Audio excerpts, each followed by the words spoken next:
Fala pessoal, a aula de hoje tem como título Formação Política na Grécia Antiga e o Conceito de Cidadania. Logo de cara já dá para entender que a gente vai falar um pouco de história, lá do passado, da civilização grega, mas também de uma coisa que é muito importante para nós hoje, que é a cidadania. Já parou para pensar qual é o papel da cidadania na sua vida? Você se sente cidadão?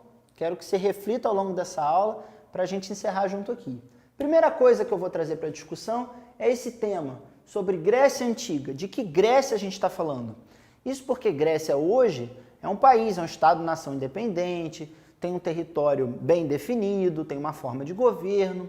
Quando a gente está fazendo essa referência aqui de Grécia Antiga, estamos falando de uma Grécia de outros tempos, que se chamava para eles de Hélade, que teve uma dinâmica histórica que a gente vai falar um pouquinho mais. Então eu vou chamar a atenção para vocês agora de um recurso que a gente tem aqui embaixo, que é uma linha do tempo com alguns dos períodos da história grega. A ideia não é que você decore essas datas ou esses nomes, mas que você perceba que essa civilização que a gente chama de Grécia Antiga, ela teve algumas variações importantes. Por exemplo, esses dois primeiros períodos, eles têm uma relação com Homero, que a quem é atribuída a Ilíada e a Odisseia, que são obras fundadoras, digamos assim, da literatura no Ocidente. Isso é muito importante.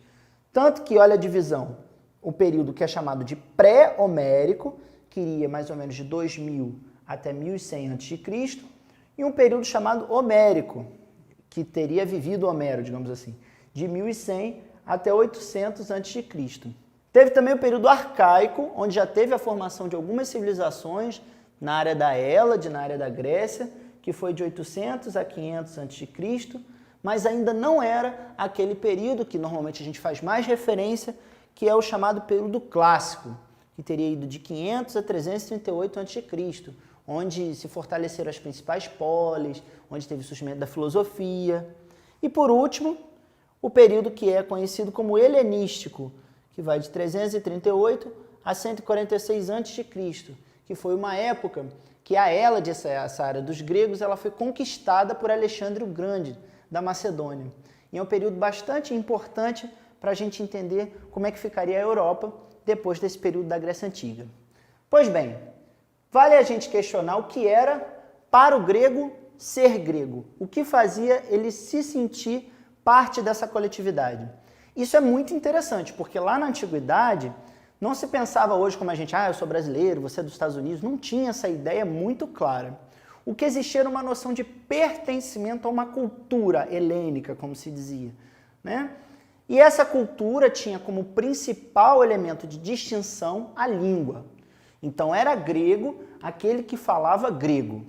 Então ser grego era dominar essa língua e fazer parte dessa cultura e desses costumes. Um outro elemento muito importante para a gente entender o que era o ser grego eram as chamadas polis. Polis, é preciso que você preste atenção porque é uma ideia diferente do que a gente tem hoje. As polis, ou poleis, eram cidades-estado independentes, militar, financeiramente, com relação às leis. O que isso quer dizer? Olha que interessante.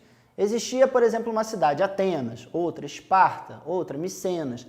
Cada cidade dessa era como se fosse um universo particular. Tinha suas próprias leis, tinha sua própria política, sua própria cidadania. Mas, apesar de diferentes, essas polis, elas se entendiam como parte da Grécia. Olha que interessante.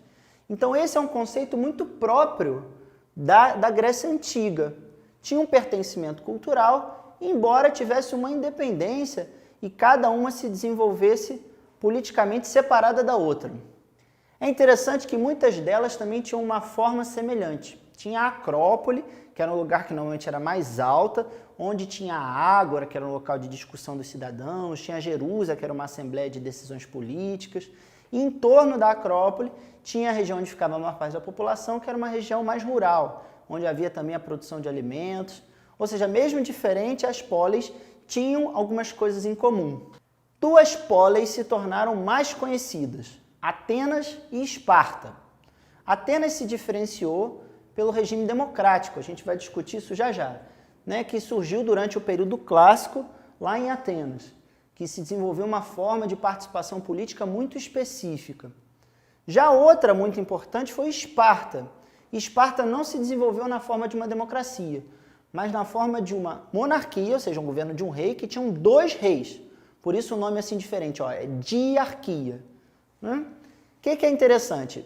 Repara, novamente, eram independentes, mas tinham algumas coisas em comum. Tanto em Atenas quanto em Esparta, eram cidadãos, ou seja, faziam parte da vida política, das decisões das coisas daquela comunidade, sobretudo os homens livres. Mulheres, crianças e estrangeiros eram excluídos das decisões. No caso específico de Esparta, as mulheres até tinham uma participação maior na política, mas não era nada parecido do que é hoje. Então, legal. A gente já falou aqui sobre o que é essa Grécia Antiga, sobre como os gregos se entendiam como gregos, sobre a importância dessa organização de cidades-estados independentes, as chamadas polis. Falamos do conceito de cidadania, que era bastante restrito, né? Aos homens livres, sobretudo, e falamos das formas de política, dando destaque a 2, a Atenas e a Esparta. Nesse momento final, para a reflexão da nossa aula, eu vou trazer essa discussão sobre a democracia na Grécia Antiga. A democracia na Grécia, lá daquela época da Antiguidade, está muito relacionada a Atenas, que foi o principal exemplo. No período clássico, que a gente mencionou aqui, Atenas, sob um governante chamado Clístenes, ampliou a participação dos cidadãos no regime político. Todos podiam participar, todos os homens livres, né? Tem que fazer essa restrição, que não fossem estrangeiros, poderiam participar de forma igual nas decisões políticas. Ainda assim, isso era uma grande mudança para o que era mais comum no mundo antigo. Por quê? Não existia uma distinção econômica, por exemplo. Né? Se fosse homem livre e não fosse estrangeiro, poderia participar das assembleias e das principais discussões políticas. Essa ideia de igualdade na participação das discussões, ela foi a grande marca da democracia na Grécia Antiga. E é aí que a gente vai dar um pulo para os dias de hoje. A nossa democracia, hoje em dia, onde se vota, onde a gente acha que todos somos cidadãos, participamos da vida política do nosso país, ela foi elaborada muito depois, vocês vão ver, com a Revolução Francesa, com uma série de outros processos que ampliaram essa noção.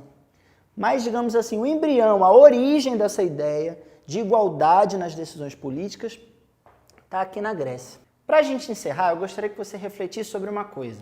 Essa noção de democracia, como a gente conversou aqui, de igualdade entre os cidadãos, ela surgiu na Grécia.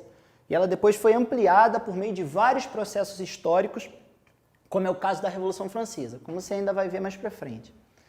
A grande questão é, hoje, se a gente for olhar lá na lei, na nossa democracia, existe uma igualdade de direitos entre os cidadãos, e todos são iguais em direitos perante a lei.